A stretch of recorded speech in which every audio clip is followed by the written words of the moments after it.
Hey everyone, it's Danielle with Danielle's Critters, and I'm just checking in with you. I have an exciting video today where I will be sharing the geckos that are coming back from the show. So we did a show yesterday, and several geckos got new homes, but we have a bunch left that didn't sell yet, and they're coming back and have to be put back in their enclosures.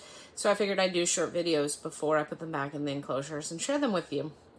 I also wanted to share this with you. It's a little bit exciting. So I have a small group of mourning geckos, and mourning geckos are a small gecko species. They get about 4 inches, and they live in the Philippines and Hawaii. They're not native to Hawaii, but they have definitely settled there and do well there.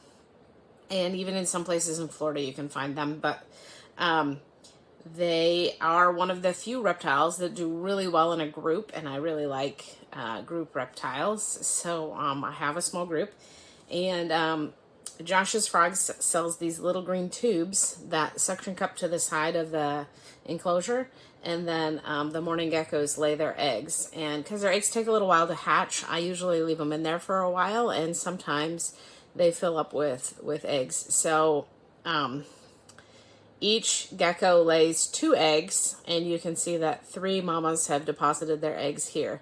So another really cool thing about the mourning geckos is that there are an all-female species.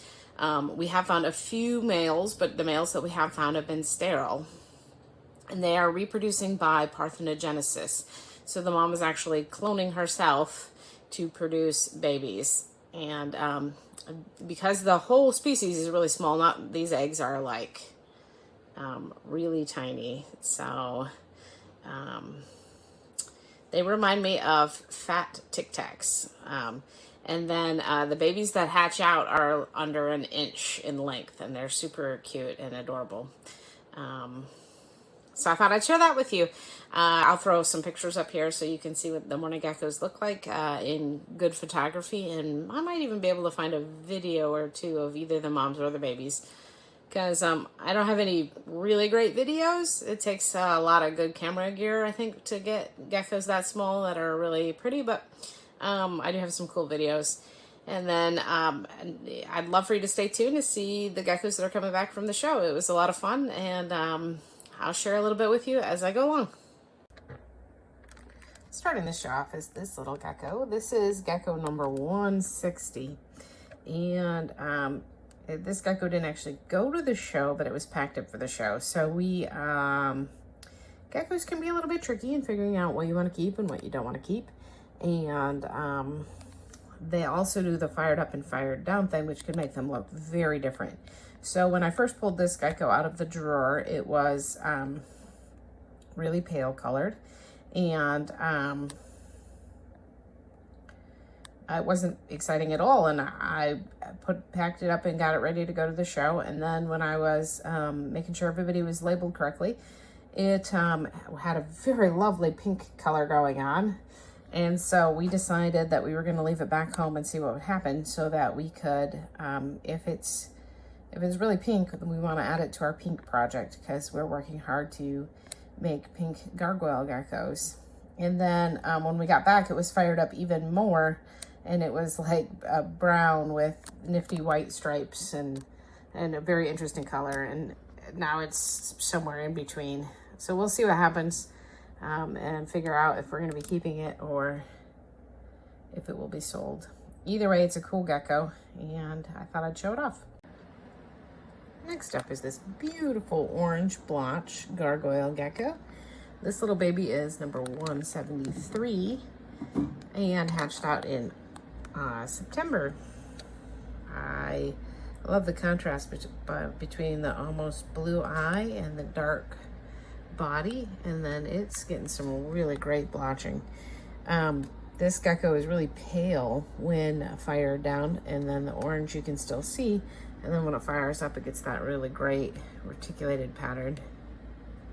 Here's a beautiful crested gecko. I love how patterned this one is. It's got lots of drippies and 3 colors you can see. It's got a great crown. It is almost a complete pinstripe, and just has a real mottled effect with its coloration. Even its head has tons of pattern. This one's a little slow growing. I did find out that our house and our last house was way too cold for them, and some of my geckos grew pretty slowly. So this one was actually hatched from an egg that I got when I bought out a crested gecko breeder. So I don't know who its parents are, and it was hatched in 2022, so it's a little over a year and a half old. Next up, this is V. He actually got a name. He was named when we first got him.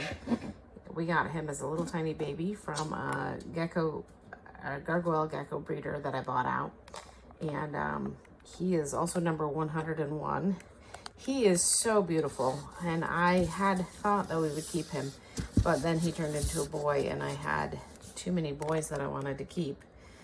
He's got some really great like double stripes down his back that are orange, and it looks like it's starting to turn red even, and then the great cheek blotch. He is also super cranky, so like he gets a lot of attention at the shows, but he's difficult to handle, and he makes a lot of grumpy noises. See? And he even disappeared. I was trying to get him into a better position. He makes a bunch of cranky noises, and he shakes his body, and he just doesn't really like to be held, which has been making finding him a new home a little more difficult, even though he's so beautiful. He gets all the attention when he's in the deli cup.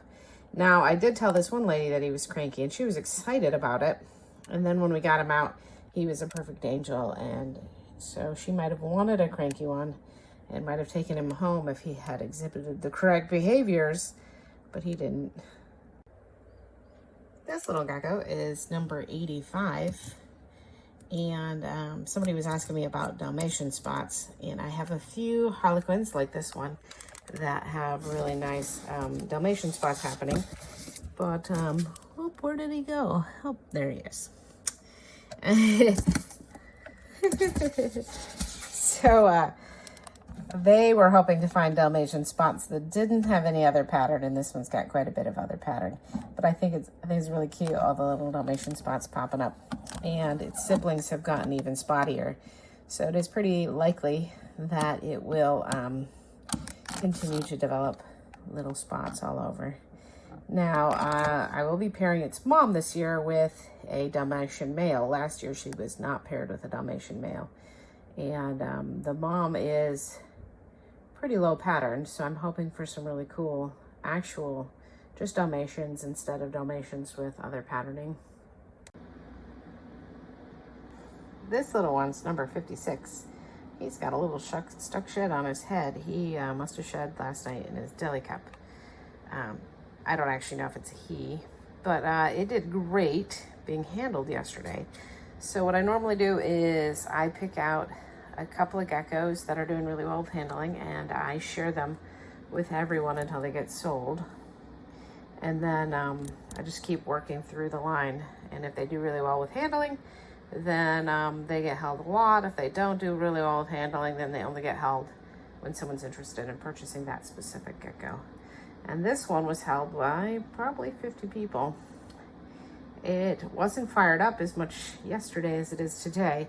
It's really looking very red-based today with some orange blotching, which is kind of cool.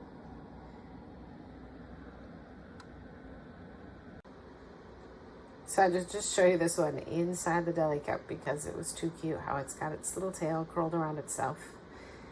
This is gecko number 148, and it's just quite adorable. And we'll show you out of the deli cup too. I just wanted to show that tail. It's so cute.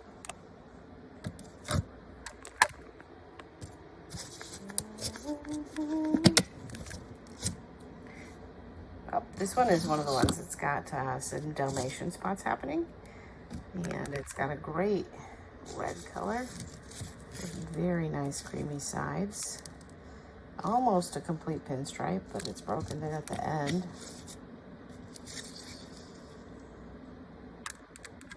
It's very adorable little gecko.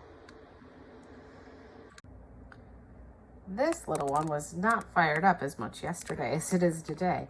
It might have actually helped sell itself if it had been this bright yesterday. This is gecko number 208. This is a beautiful red and orange striped gecko. I don't know if you've noticed, but I'm sounding a little hoarse today.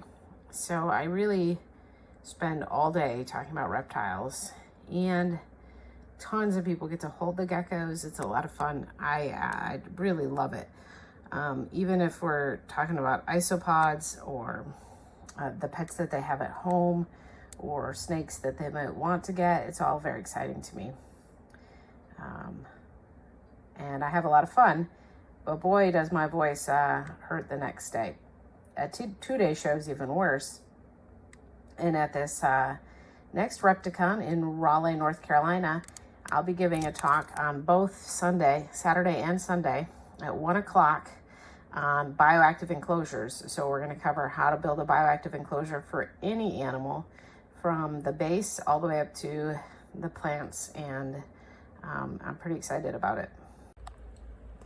This girl was probably the star of our show. So she is an adult female that I've decided to let go because we have too many crested geckos. And she is a mom here, so she's a proven breeder. But she stole a lot of people's hearts, not just because she was beautiful, but also because she's super chill. She doesn't do a lot of jumping. She's much more likely to walk from hand to hand than to fly across the room. And a lot of people were totally in love with her. However, impulse buying an adult crested gecko is a little harder because you need a larger enclosure to take it home to. If you buy one of our babies, you can even get one of our baby kits to go home with you and have everything that you need for the first couple of months of its life. So it's really easy to go home with a baby. It's a lot harder to go home with a adult, and she isn't the cheapest gecko we have. So, well, a lot of people fell in love with her. Nobody was quite ready to pay the fee for her. But it was a lot of fun to have her, and I look forward to bringing her to the next show. This little one is number 109, and it comes from Spike and Ivory. It is a beautiful quad stripe, and many of their babies have had really large scales along the pinstripe as they've grown, and this one seems to be doing just the same. There's a lot of high contrast babies, though many of them have developed more pattern than this one has over time, and so this one has a lot of room to get just even better. This one's an adorable quad stripe gecko. I love this little one. So Spook is a gecko we got when we bought out a crested gecko breeder, and we were told she was a Halloween. She was never super orange when we got her, so I don't know if she was oranger as a baby and she's just gotten more ivory as she's gotten older, or if she just was never that orange to begin with. The person I bought her from said that that they had gotten her from leaping lychees, and I don't know if that's true either. But I paired her with Oakley, our most shockingly beautiful crested gecko male. He had a lot of oranges in him, so I was hoping that they would produce some babies that were more orange, and they have. This one is very dark and orange, and this isn't even all the way fired up, so it will that contrast is really high. And the other babies that Spook and Oakley have been pretty extreme Harlequin, so it's been a very cool pairing. This little baby's just going to wander right off the camera. So I'm really excited to see what their babies look like coming up. Most of them are still really tiny. They started laying eggs fairly late in the season last year, and so most of them aren't big enough yet to sell, but it should be really exciting to watch them grow.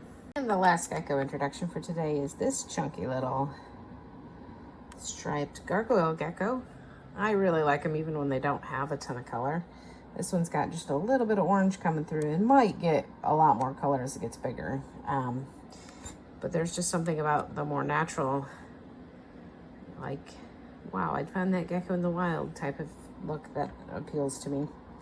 I decided that this is going to be our last gecko for today. We brought back 20 geckos with us, and it just seems like too many to do all in one day.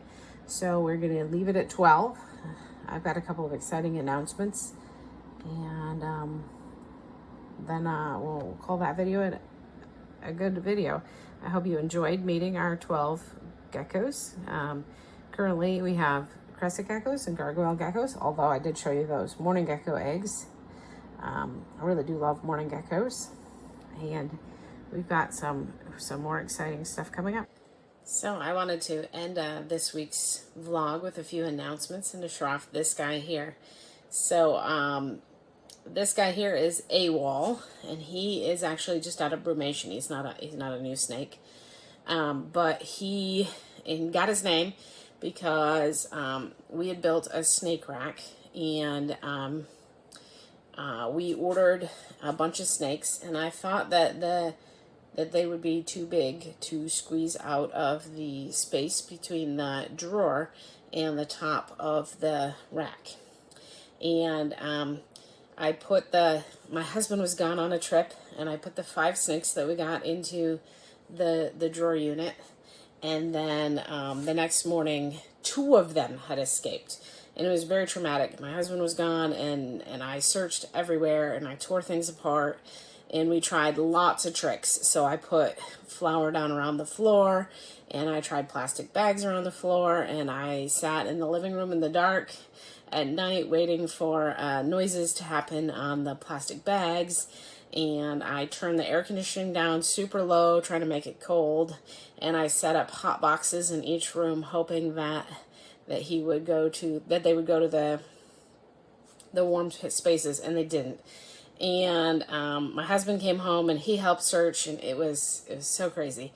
And then Dorothy, she was the other one that escaped. She showed up after 3 weeks, and she was just there and not far from where she had escaped, and we got her all set up, and AWOL was still missing.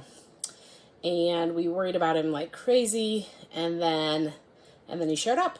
It was 6 weeks he was gone, and he was super duper dehydrated, and he was thin, and but he was perfectly fine and has done well ever since. I pulled him a couple weeks before everyone else from the brumation cooler, though, because he's a little on the thin side. And I don't think that it's anything that happened during brumation. I think I just didn't know exactly what I was looking for before putting him in brumation, so he should have probably gotten a few extra meals before he got put down for brumation. And because this is my first year actually brumating snakes. So we're gonna pull him out, and he gets to start eating today because he's actually been out for a few days now to warm up a bit. And then we'll get him starting to eat before the girls, so that he's ready to breed this year. He is a scaleless, amelanistic corn snake, and he's actually het for aneuphoristic, which means that he can produce babies that will be normal with grumpy female, and he can produce babies. Grumpy female also is het for a variety of things. So we'll have amelanistic ones.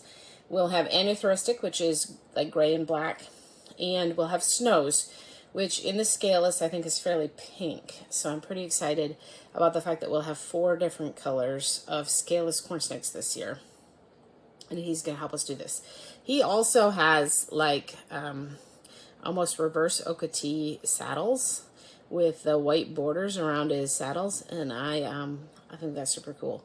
The other amelanistic scaleless corn snake that we have does not have that. Houdini is also a melanistic scaleless corn snake, whom you'll meet after she gets out of brumation. So I thought I'd share him with you, and some exciting announcements that we have coming up. This week we'll actually be getting 2 packages that I'm really, really excited about. And they have 2 different species that I have never had before. So you'll get to watch that next week, the unboxing for those things. And I'm really excited about it. And then we have lots of exciting breeding things coming up. So the Miami buckskin female that I bought a while back and showed you guys, she is going into shed now, so she'll be ready to pair with Bacchus, our scaleless male, here pretty quickly. And I'm looking forward to getting eggs and sharing that with you guys and babies. It's going to be a really exciting year. I hope you enjoyed the video, and I hope you watch some more critter content here up next.